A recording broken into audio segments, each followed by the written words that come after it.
Здравствуйте, меня зовут Алдынай Ондар, я являюсь тренером по ораторскому искусству и коммуникациям. Я помогаю людям уверенно выступать перед публикой и правильно излагать свои мысли. Я рада вас приветствовать на нашей новой рубрике «Научись говорить вместе с Алдынай Ондар». В сегодняшнем выпуске я хочу поговорить с вами о том, как научиться говорить уверенно, убедительно и очень красиво.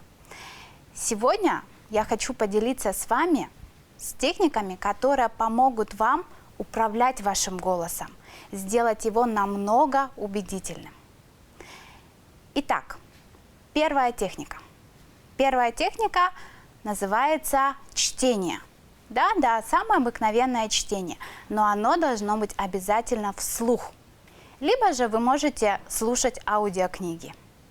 Возьмите себе в привычку читать по 2-3 страницы в день.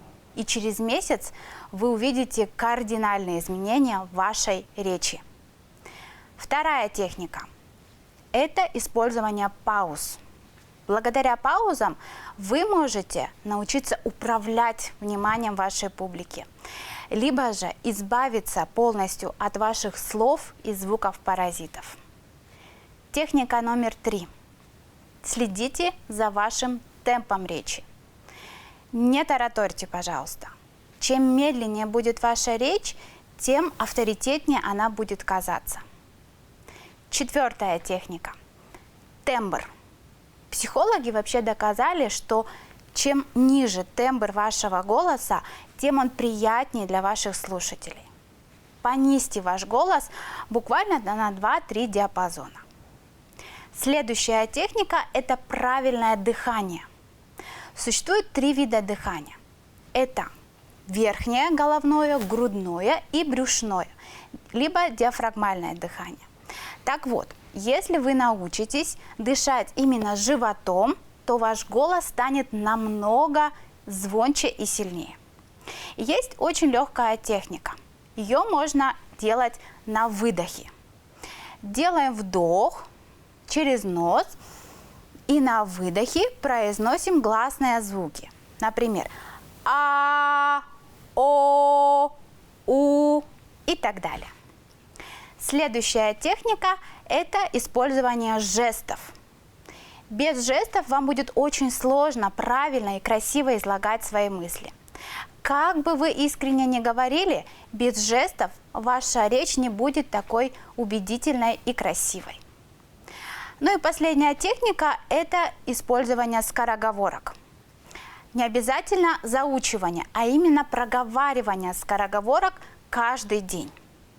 Например, «Намели мы лениво, налима ловили, и меняли налима вы мне налиня, а любви не меняли вы мило молили, и в туманы лимана манили меня». Скороговорки рекомендую говорить 3 раза. В первый раз медленно, выговаривая каждую букву, следите за вашей артикуляцией. Во второй раз чуть быстрее. И в третий раз используя максимальную скорость. Давайте попробуем. «Намели мы лениво, налима ловили, и меняли налима вы мне налиня, а любви не меняли вы мило молили, и в туманы лимана манили меня».